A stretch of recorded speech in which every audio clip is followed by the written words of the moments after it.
Hey friends, welcome back to the Lifestyle School podcast. If you are new here, I am Hope, the founder of Hope Coaching and your host of the Lifestyle School podcast. This podcast is all about helping you create a life that actually supports your health, not one that burns you out, trying to chase it. We talk about real sustainable lifestyle change, things like metabolic health, fasting, hormones, mindset, and building habits that actually stick. Because at the end of the day, the goal isn't just weight loss. It's truly creating a life where your body works with you instead of against you towards your best health and your optimal weight. And so if you're looking for deeper support in that, I have two ways to help people do exactly that. The first one is my self-guided course, Lifestyle School for Weight Loss, where I walk you step by step through how to shift your body from burning sugar to burning body fat, how to regulate your hunger and build a lifestyle that actually produces results long term. And the second way is by personalized coaching, is my personalized coaching program. And in personalized coaching, we take all of this that you've learned in Lifestyle School for Weight Loss, the course, and we apply it to you directly, to your labs, to your symptoms, and to your lifestyle and all the needs that come with that, right? So you're not guessing your way through it. You have a real tangible approach, and I can take my decade of experience and help you troubleshoot different things that come up along the way, because ultimately, there's things that come up, right? And so I have really enjoyed walking with my clients through that program. And, we've had some really, really cool testimonies of people not only losing weight for the first time in a long time, but realizing that, wow, like they are capable of so much more than they think they are. And also just seeing different areas of their health improve dramatically. For women, a big one is finding that, they go from having cycles that wipe them out for a week of every month to feeling energized and not having any PMS symptoms, and, like being able to function well with their cycle every month. And also just having so much more energy. And, I think also just realizing that they don't have to believe the lies that they've told themselves or that they've allowed other people to tell them, that, they're not capable of being strong or being active. Like they can't go run a long distance, or, they aren't ever going to be strong. And, we work together to overcome these and things. And so it's really, really fun to see people start to think differently and really change their health for the better and for the long term.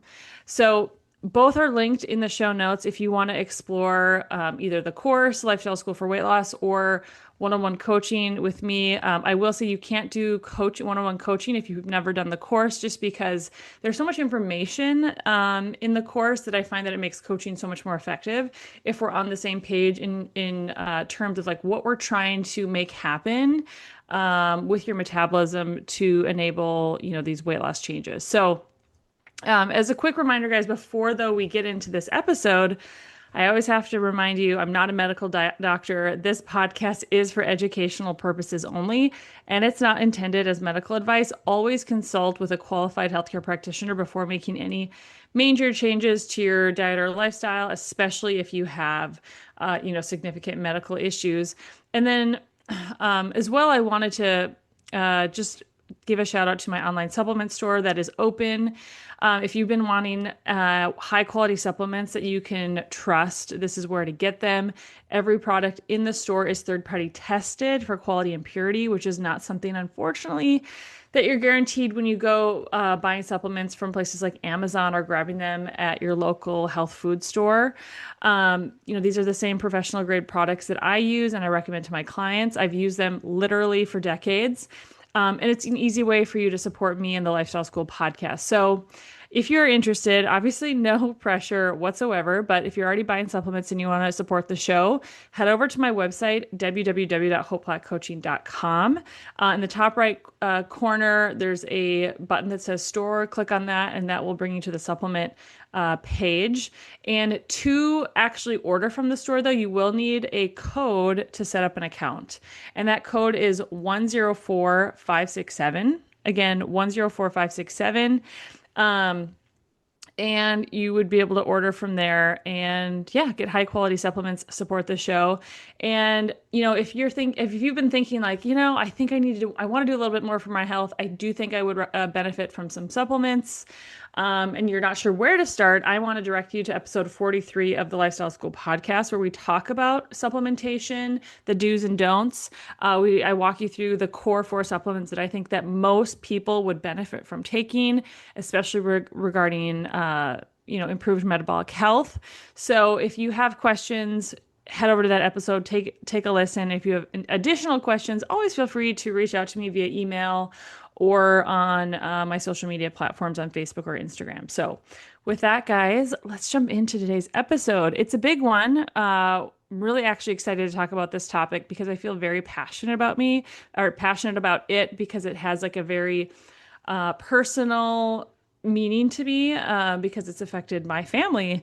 And so today we're talking about autoimmunity. And I know we've touched on it a little bit in past episodes, but this episode I wanted just to do specifically talking about autoimmunity because this is one of the fastest growing categories of chronic disease in the US, unfortunately. And most people, I don't think, really understand it until, they find themselves in the midst of figuring out if they have an autoimmune condition or maybe they've just been diagnosed. And so here's what I want you to know right off the bat is that one, autoimmunity is not rare.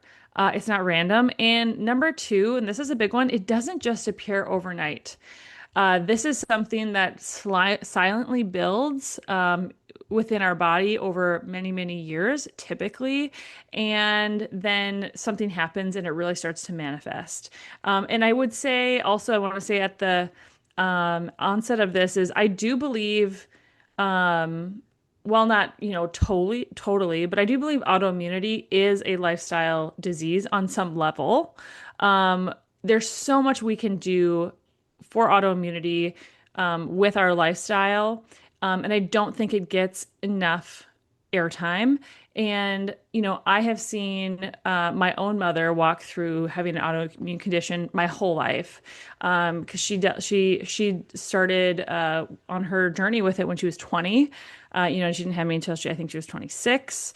And so, this is something that I've witnessed, and we've worked with so many patients when I was working in clinic, in the functional medicine clinic with my dad.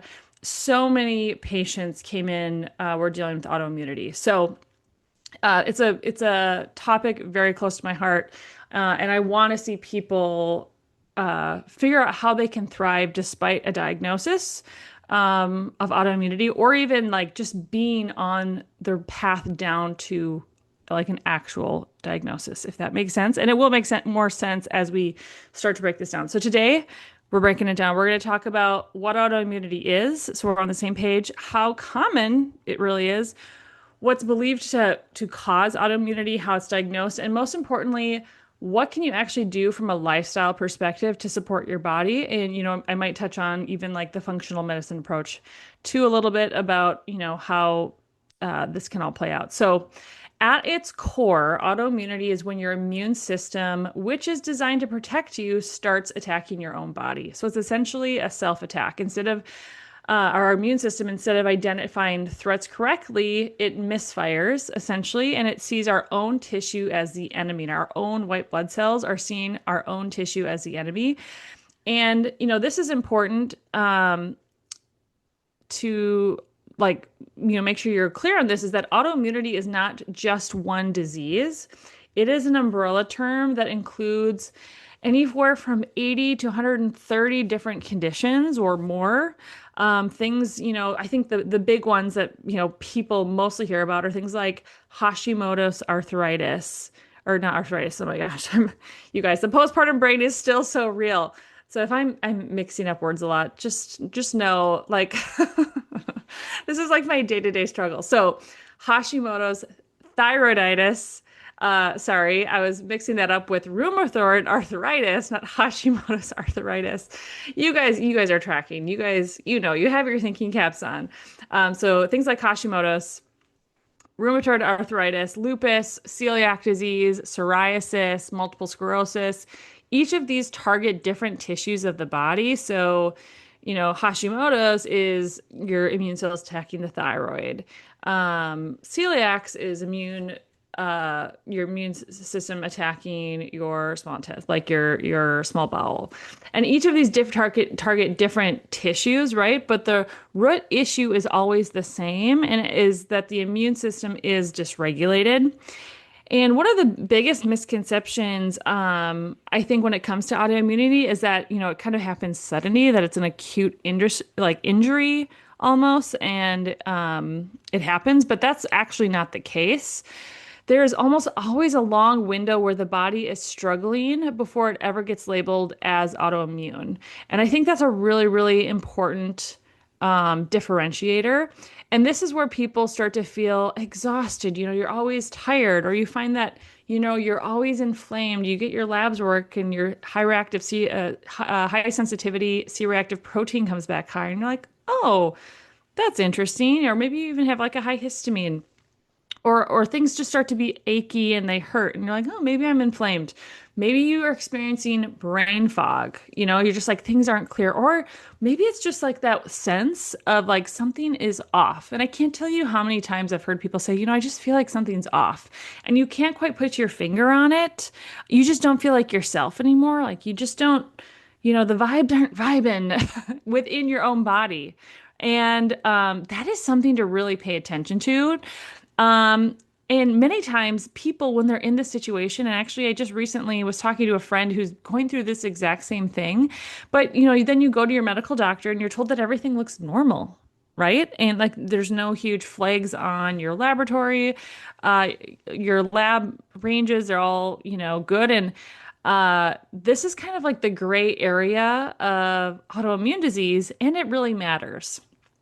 And I want to say something too here that's not even in my notes, but I think a big differentiator that I talk to my clients about when we do lab works and we talk about them is Western medicine, when they do labs on a patient, what they're looking for is like a frank disease state, right? Where it's like, if you come in to your medical doctor and your hemoglobin A1C, which is looking for diabetes, is 1 point below full-blown type 2 diabetes, you're not necessarily going to get I mean, obviously doctors range, and I'm making a blanket statement here, so I want to say that this isn't going to be the case for every doctor, but they're not going to say like, oh, you're like on the brink of type 2 diabetes necessarily. I've had patients say this.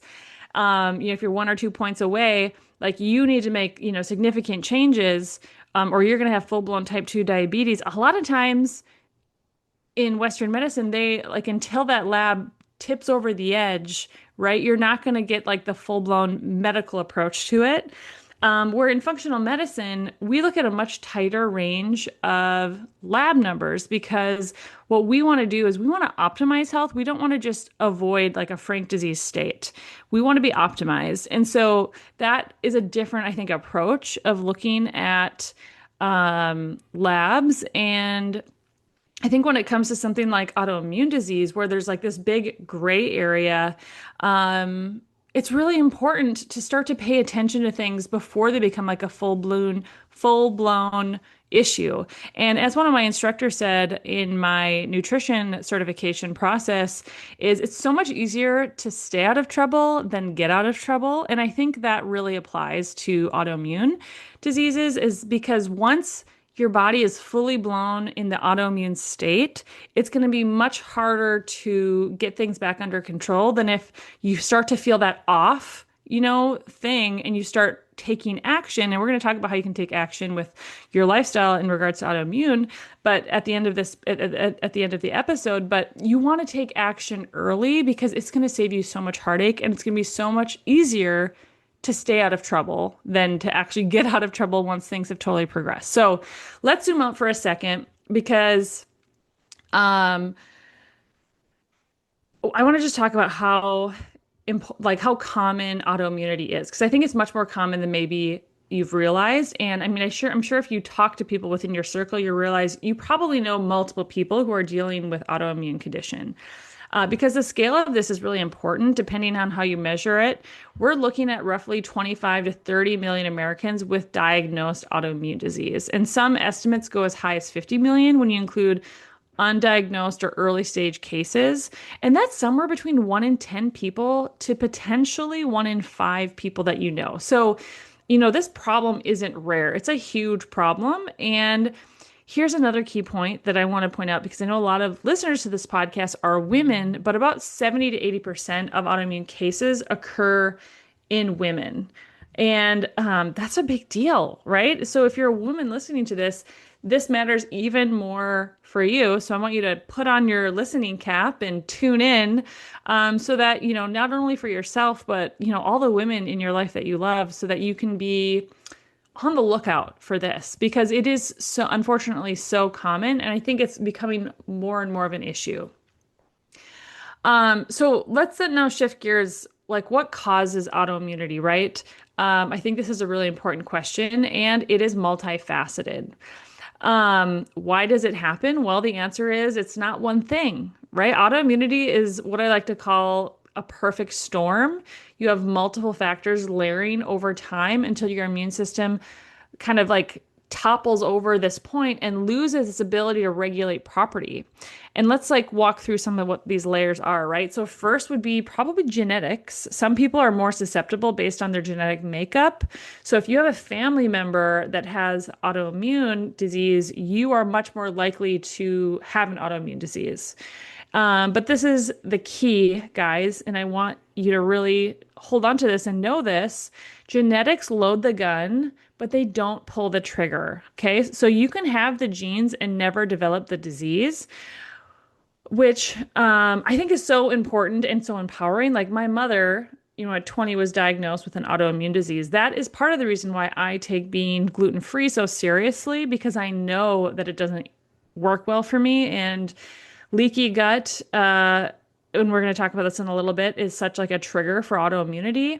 And I don't want to set myself up for an autoimmune disease. And this brings up the next layer, after the genetic piece, but is environmental trigger. Environmental triggers. And this is where I think things actually start to shift. Things like, viral infections, bacterial infections, mold exposure, toxins, certain medications. These can overstimulate or confuse the immune system because they are powerful, right? And another major piece of this is also gut health, which I just mentioned. About 70 to 80% of our immune system, lives in our gut. And so if your small intestine, your gut is inflamed, if it's permeable or imbalanced, your immune system is going to reflect that. And you may have heard of the term leaky gut. We did a whole episode on leaky gut. And what that means is that the barrier of your small intestine becomes compromised, or you get these small microscopic holes, and things that shouldn't enter the bloodstream do. And so that can trigger immune reactions, right? And then you have these things in your bloodstream that shouldn't be there, these food proteins. There's also this thing called molecular mimicry, and this is where a virus or bacteria looks similar to your own tissue, and the immune system gets confused and attacks the invader, but then keeps attacking your body. And this can become a huge problem secondary to leaky gut. And then I would be remiss if I didn't bring up stress, because stress is a really big player when we talk about autoimmunity. We've talked a lot about stress on this podcast in general. They say it's worse than smoking, but chronic stress is one of the big amplifiers when it comes to autoimmunity.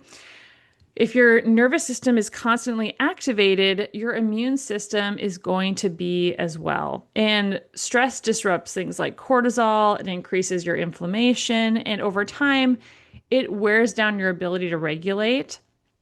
And that is a key player here. Hormones play a role as well, which is why, I think autoimmunity disproportionately affects women. Women are just much more hormonally complex than men. Estrogen can stimulate the immune system, which is why we often see autoimmune conditions show up or flare during things like pregnancy, during postpartum, or during perimenopause. And then when we zoom out even further and we look at the modern environment, we're living in a toxic soup, let's be honest. We're living in a way that our biology was not designed for. We're eating highly processed, highly palatable foods. We're living these chronically stressed lives because we're overbooked and too busy, constantly looking at our phones and our emails.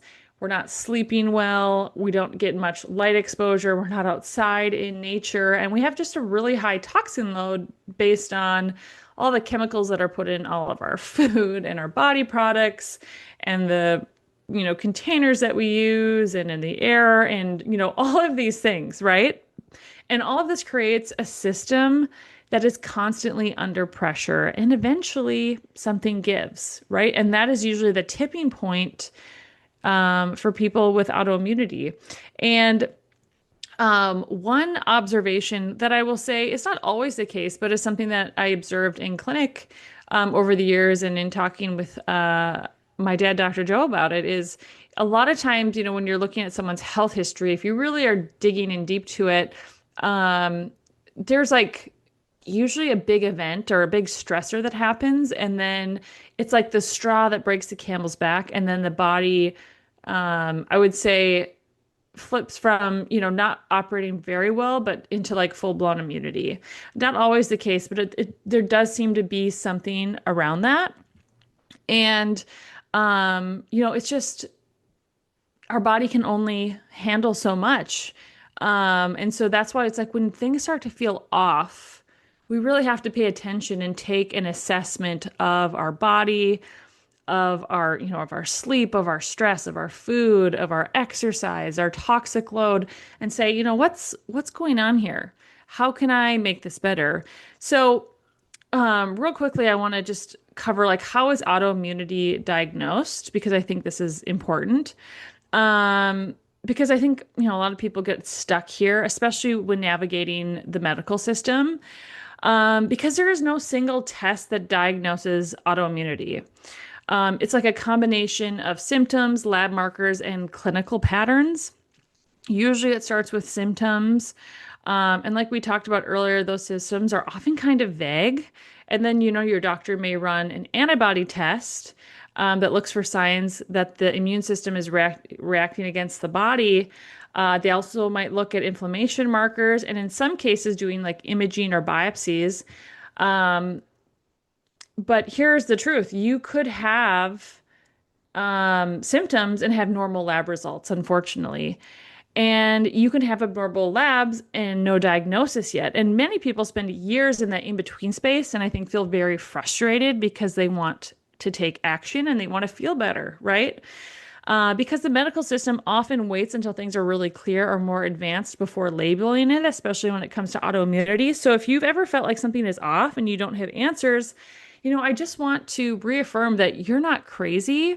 It's likely that your body is just in the earlier processes. But I want to say something regarding this because I think this is super, super important in like from a functional medicine perspective, how we look at autoimmunity. So if you came into our clinic when we were working, when I was working with my dad, we would do an ANA, an anti-nuclear antibody test to see if it came back positive. And if that test comes back positive, what that tells us is you may not be in a full-blown autoimmune condition yet, but your immune system is going a little haywire. Like your antibodies are not doing exactly what they need to be doing. And that is a sign that if you've had a positive anti-nuclear antibodies test, and or a high C-reactive protein test, high sensitivity or otherwise, this should be like an alarm bell going off in your head that, hey, something is off. Especially if you also have like those symptoms and whether or not you honestly had the symptoms. And if you have that positive ANA test, you need to be thinking, okay, I may be on the road towards an autoimmune disease. You may not have a full-blown one yet, but you need to start taking action now. Like I said earlier, it's easier to stay out of trouble than get out of trouble, especially when we are talking autoimmunity.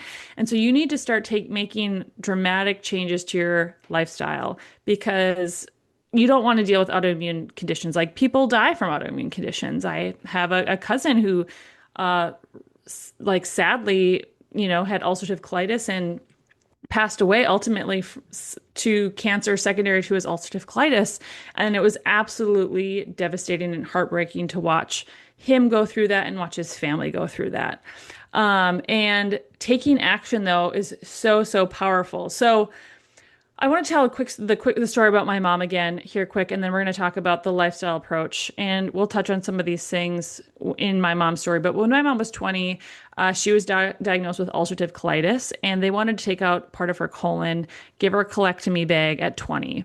I don't think there was a plan to her ever to not have a colectomy bag. She said, hope I would eat things and they would just go straight through me. I wasn't digesting anything. This was right around the time she met my dad, and he had just finished chiropractic college. And he was like, wait, hold up. Like, let's pause on this whole taking out your colon thing. And let's do this is like the 80s. So he's like, the testing wasn't quite what it is today. He's like, let's do a elimination diet, see if there's foods that are causing part of the problem. And long story short, my mom realized she had some really severe food sensitivities, not allergies, but food sensitivities, things like gluten and dairy, corn, peanuts, a lot of the common things. She took them out of her diet, and my mom is now in her 60s. She has never once been on an immune suppressant drug, which is typically the treatment for autoimmunity. She has always kept all of her colon. She's in awesome shape. She does ballet. She's been able to live her life. However, she has to be very intentional. She does take a lot of supplements to help support her body. She's very strict about her diet. Trying to, make sure she's not triggering things, but she has managed her autoimmune condition without medication for the last 40 years and has done it really well, I would say. And so I'm sharing this to let you know, because, medication, while super important and life-saving, also has side effects, right? And so if we can stay out of trouble with this autoimmune condition, never get to a point where you absolutely have to be on medication and you don't have to live with those side effects. Because if your immune system is suppressed, there's a lot of really serious side effects that come with that. You're going to be in a much better place. So let's talk real quick about what we can actually do when it comes to this, because this gives you your power back, right? Like there's things that you can do from a functional lifestyle perspective to not try to fight your immune system, but to work with it to help it work the way it's meant to, right? So what does this look like? First, we have to remove the triggers. You can't out supplement ongoing inflammation. You got to look at your food quality. We got to look at food sensitivities. We have to look at ultra processed foods that you're consuming. And sometimes this involves an elimination approach to identifying what your body reacts to. In clinic, we do extensive testing. We'd look for infection. We would do food sensitivity testing. And it was very, very effective. Next, we got to talk about gut health. We want to support gut integrity. So this means supporting the lining of your small intestine. We got to do whole nutrient dense foods. You got to get adequate protein to help rebuild the walls of your intestines. Sometimes there is a need for supplementation, things like L-glutamine. Maybe it also working to rediversify your gut microbiome. So taking probiotics, prebiotics, getting adequate fiber if tolerated, and also not eating all day long is an important piece of the puzzle, because meal timing matters, and those breaks from food allows your system to reset. If your body isn't taking all that energy put towards digestion, it can then reallocate that to repair of the lining of your small intestine. Next up is blood sugar regulation. And we talk about this a lot. Sorry if you feel like I harp on it, but chronically elevated insulin drives inflammation and disrupts immune signaling. So, focusing on balanced meals that aren't going to produce a big spike in your blood sugar reducing meals that are protein, fat, and fiber focused, reducing refined carbohydrates, walking after meal, the things that we talk about all the week. These are going to make a huge difference for you. I know you're going to be shocked to hear me say it, but sleep is non-negotiable. You can't regulate your immune system if you're not sleeping because your sleep impacts your inflammation, your hormones, and your immune system. So it has to be a priority, right? Regulating stress. You're not going to be able to eliminate stress, but managing it is really essential because if your nervous system is constantly in overdrive, your immune system is going to be too. And you have to find ways to work through and deal with stress in a better way. And we've done a lot of podcasts on that, so I would encourage you if you're dealing with stress a lot, go look back at the resources on this podcast that we've already shared. Movement is also a big piece of the puzzle. Doing things like strength training and walking help regulate your blood sugar, inflammation, hormones. But on the other end of that, we want to avoid extremes because overtraining can make things worse. If, depending how far down the path of autoimmunity that you are. Also looking into things like nutrient deficiencies, and there's great tests out there that you can do to look at nutrient deficiencies, but some of the big ones would be things like vitamin D, magnesium, and omega-3s. And, if you listen to my supplement podcast, I think everyone should be supplementing those three specific ones because they support your immune system.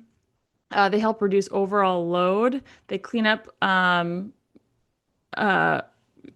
sorry, my kids are making noise in the background, and I also have to leave for my son's uh, soccer practice in like 2 minutes. So I'm trying to record this quick so I can get on with the rest of my evening. But we want to reduce the overall load on our system when it comes to these things that are causing autoimmunity, right? Looking at our water, our food quality, our environment, and then using fasting as a tool can also be super helpful. So doing all these things, we want to reduce inflammation, we want to improve metabolic health, but it has to all be done appropriately. And if you're far down this path of autoimmunity, I want to say work with a qualified healthcare practitioner. Working with me might be a first step depending where you are. I do have a lot of experience, but if you're like far down this path, like if you're feeling very sick, if you're, things aren't going well, you need to work with a qualified healthcare, functional medicine doctor. And maybe even maybe if you've had a clinical diagnosis and it's really bad, maybe you do need to be on medication depending what's going on. But this is something to be taken really, really seriously. So guys, I'm sorry if you feel like I'm rushing because I feel like I'm in a bit of a bind here. But let's talk real quick about expectations and mindset. And this is where I want to kind of ground you in this. This process is not about perfection, right? Because trying to go for perfect is just going to make you more stressed. It's not about doing everything at once. Maybe you need to do a lot at once because you're starting to, things are progressing, and that's a time to take an aggressive approach. But overall, I would say this is definitely not about like all or nothing, right? I don't like that all or nothing mindset because I think it sets us up for failure. Autoimmunity responds best to consistency. So doing small, repeatable habits over and over and over again is what's going to really make the biggest difference for you. We're not trying to fight your body. We're trying to support it for your best health. Okay, guys, with that, I do have to take my son to soccer practice. So, if you're listening here, thank you so much for being here. If you're listening to this thinking like, this might be me, it feels off, I don't have answers yet, I just want you to know that there is a path forward. You don't, have to take just what comes at you and be like, well, it's what's happening is going to happen. Like you have the power to change more than you think. And you're not going to overhaul your lifestyle overnight, and that's okay. Just start with that one thing, your sleep, your food, walking after meals. Pick one thing and start building from there. With that, guys, thank you so much for being here. Thanks for spending this time with me. If this episode resonated with you, I'd love for you to share it with a friend. That is the best way for me to get the news out about this podcast. Leave a review, like, subscribe, do all those things, and check out the Lifestyle School for Weight Loss link if that is something you're interested. With that, guys, I'm going to run my son to soccer practice. You guys have a great rest of your day. We'll talk later.